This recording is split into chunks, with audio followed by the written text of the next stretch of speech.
Assalamualaikum. Waalaikumsalam.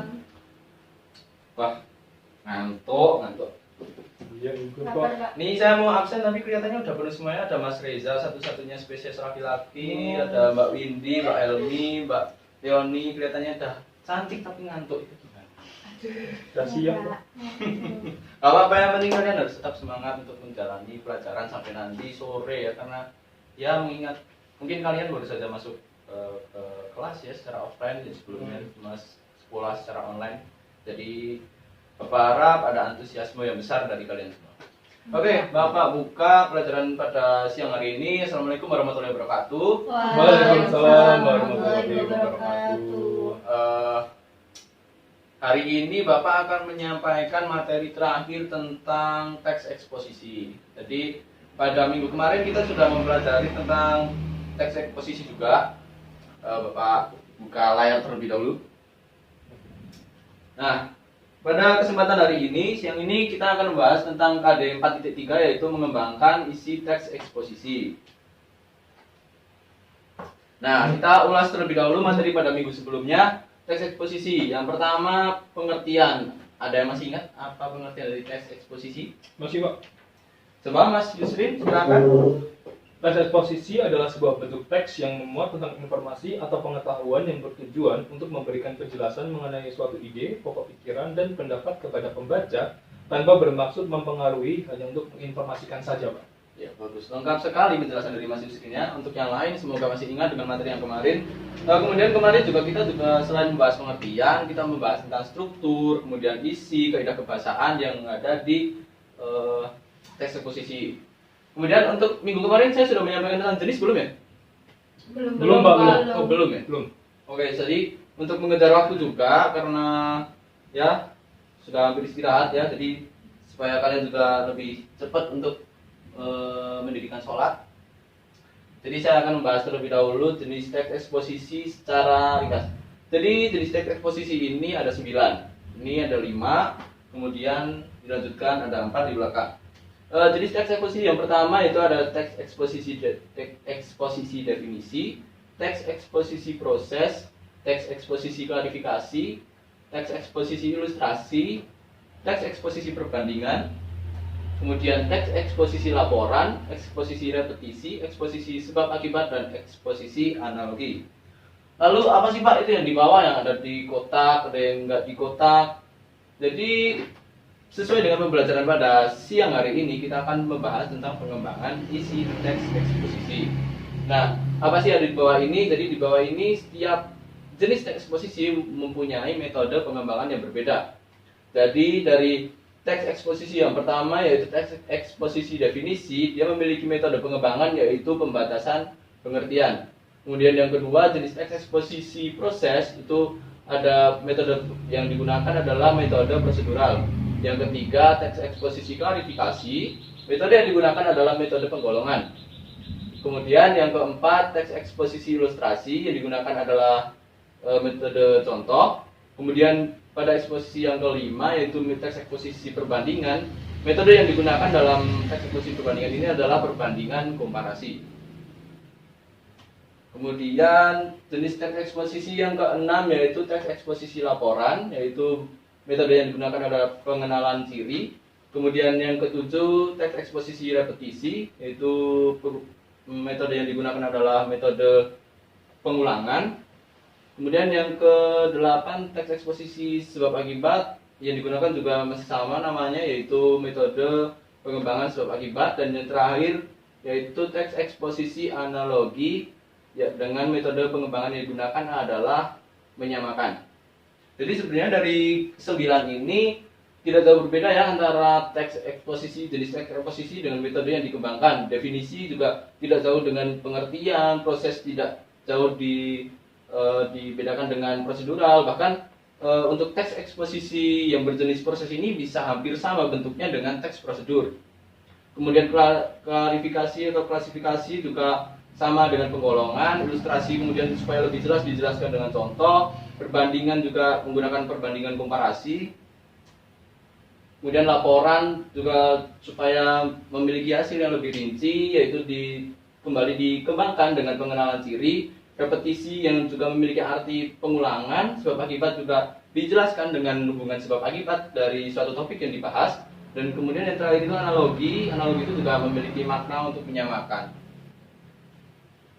Nah, selanjutnya dalam pengembangan teks eksposisi, isi teks eksposisi ada beberapa hal yang harus diperhatikan, yaitu mengembangkan teks eksposisi dengan cara, ada dua cara untuk mengembangkan isi dari teks eksposisi.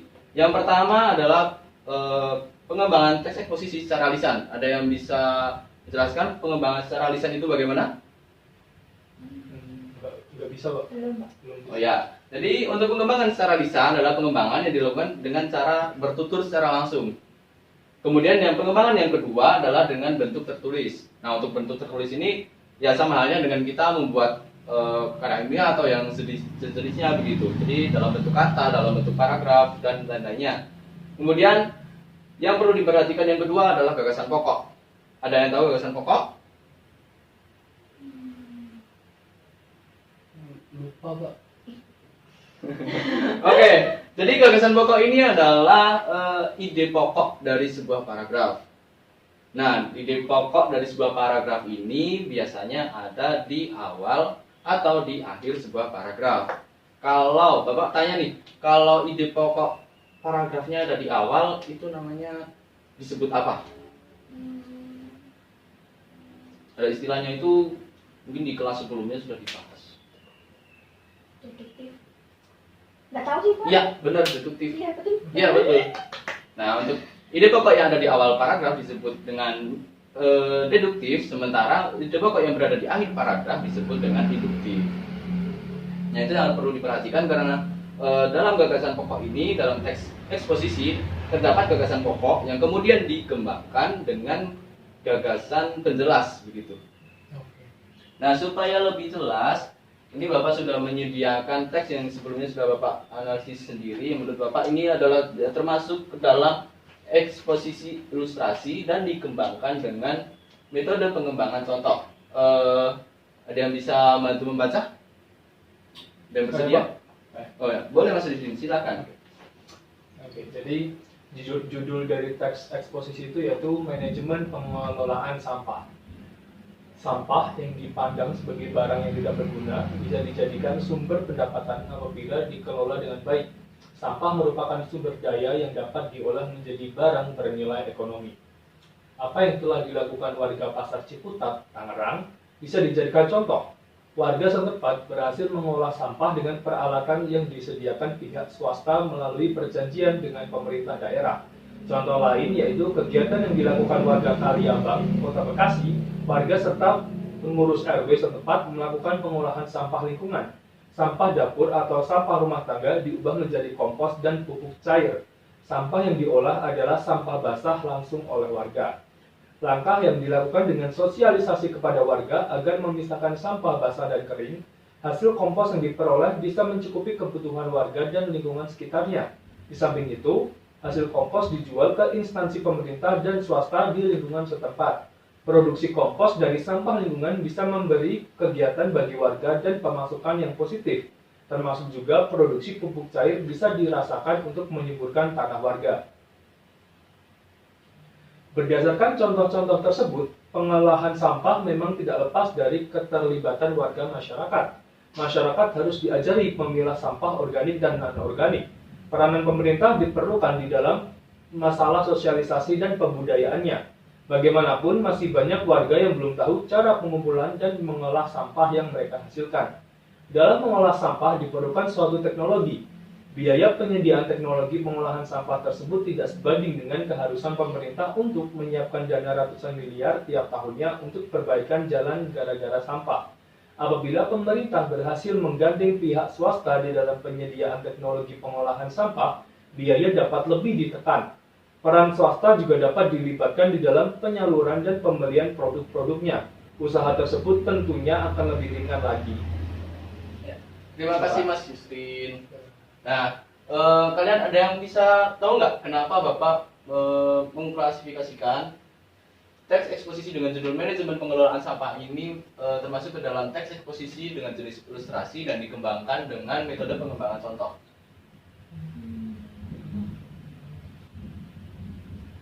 Tahu, Pak. Nggak tahu ya. Tahu, Pak.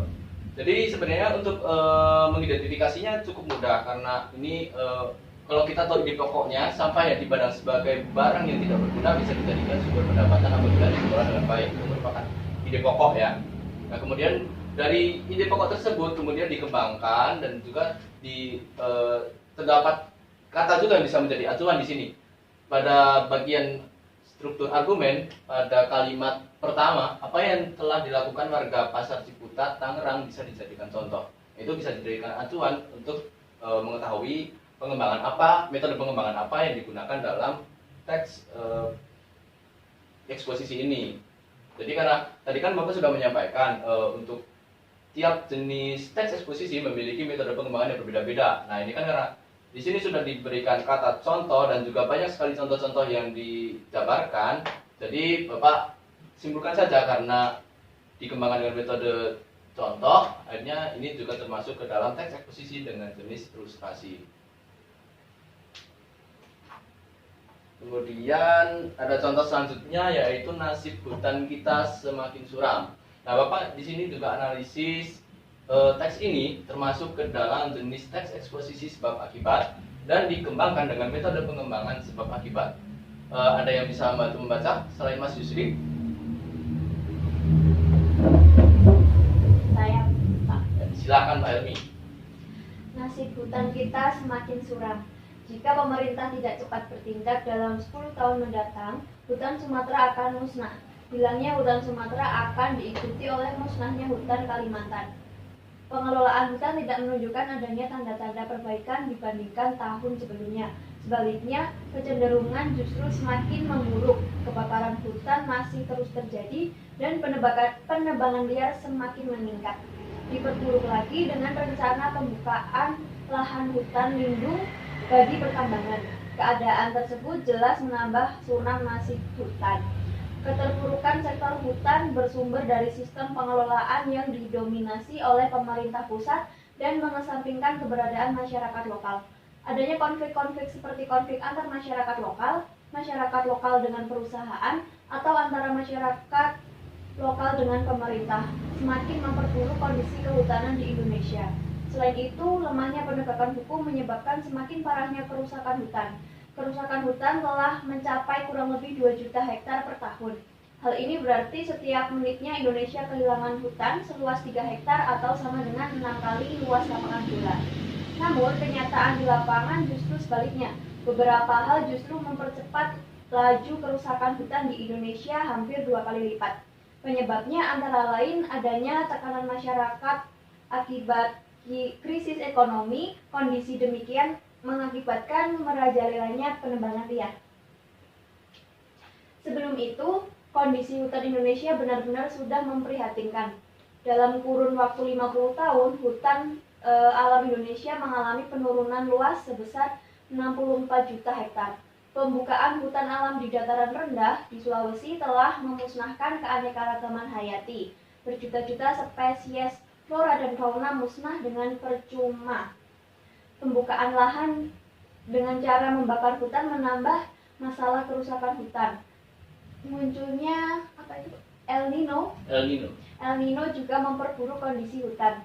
Selama bulan Januari sampai Oktober, 45% dari keseluruhan titik kebakaran terkonsentrasi di Provinsi Riau. Kemudian, pada bulan Oktober terjadi kenaikan jumlah titik kebakaran yang cukup signifikan di Provinsi Riau, Sumatera Barat, dan Jambi. Di Pulau Sumatera berdasarkan titik kebakaran terjadi di hutan rawa gambut sebanyak 49%, alang-alang 13%, hutan dataran rendah 10%, pemukiman atau pertanian masyarakat 10%, perkebunan 8%, dan sisanya rawa non-gambut. Kebakaran hutan memberikan kerugian tidak sedikit. Tahun 1997 diperkirakan kerugiannya sebesar $3 sampai $4,4 miliar atau sekira 2 sampai 4 triliun. Selanjutnya, rupanya kedua masalah itu belum cukup. Pemerintah menambah masalah lagi dengan rencana pembukaan kawasan hutan lindung untuk area pertambangan. Kebijakan tersebut jelas semakin menyempurnakan derita hutan Indonesia. Ya, terima kasih Mbak Elmi. Ya, Pak. Nah, Dari teks nasib hutan kita semakin suram, tadi kan Bapak sudah menjelaskan kenapa dari teks sebelumnya yaitu yang berjudul manajemen pengelolaan sampah, kenapa Bapak klasifikasikan ini ke jenis teks eksposisi ilustrasi dan dikembangkan dengan metode contoh. Nah, dari kalian apakah bisa mengungkapkan apa alasan Bapak mengklasifikasikan ini teks eksposisi nasib hutan kita semakin suram termasuk ke dalam teks eksposisi sebab akibat dan dikembangkan dengan metode pengembangan sebab akibat?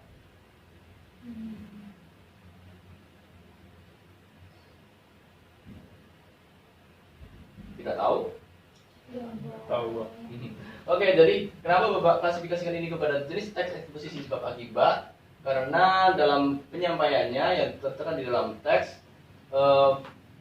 menjelaskan bagaimana kondisi hutan dan bagaimana juga disebutkan hilangnya hutan Sumatera akan diikuti oleh musnahnya hutan Kalimantan. Kemudian di paragraf-paragraf selanjutnya dijelaskan bagaimana pengundulan lahan atau lemahnya penegakan hukum menyebabkan semakin parahnya kerusakan hutan. Nah, itu kan juga menunjukkan ada hubungan sebab akibat antara pemerintah dengan lahan hutan yang ada di Indonesia. Ada ingin yang ditanyakan? Belum ada, Pak. Nah, kalau belum ada, langsung saja Bapak menuju ke penugasan ya, supaya waktu kita lebih singkat karena waktu sudah menunjukkan hampir waktu zuhur, biar kita juga bisa mendirikan sholat zuhur di awal. Jadi Bapak ingin menugaskan kalian. Bapak kan tadi sudah menampilkan dua teks eksposisi, yaitu yang pertama tentang ilustrasi dan yang kedua adalah tentang sebab akibat. Nah, tugas kalian secara individu silahkan mencari atau kalian boleh membuat sendiri teks eksposisi, jenisnya bebas dan ditentukan metode pengembangan apa yang digunakan. Apakah sudah jelas tugasnya? Jelas, Pak. Oke.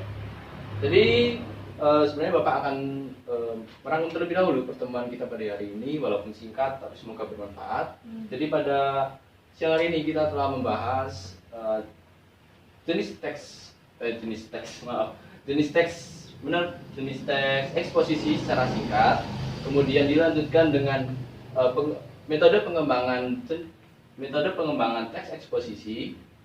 Kemudian juga kita belajar apa sih yang harus diperhatikan kalau kita akan mengembangkan isi dari teks eksposisi. Dan juga kita sudah menambah pemahaman kita dengan membaca contoh, terus alasan mengapa ini termasuk ke dalam eksposisi ilustrasi, mengapa ini termasuk ke dalam eksposisi sebab akibat, dan juga pengembangan yang digunakan. Jadi bisa dijadikan contoh untuk pengerjaan tugas kalian. Nanti PowerPoint akan Bapak kirimkan melalui WA group, ya. Ya, Pak. Nah, jadi cukup untuk siang hari ini. Segera kita istirahat, mendirikan sholat zuhur. Bapak akhiri, apabila Bapak ada salah kata, Bapak mohon maaf yang sebesar-besarnya. Wassalamualaikum warahmatullahi wabarakatuh. Waalaikumsalam warahmatullahi wabarakatuh. Terima kasih, Terima kasih, Pak. Pak. Ya, sama-sama.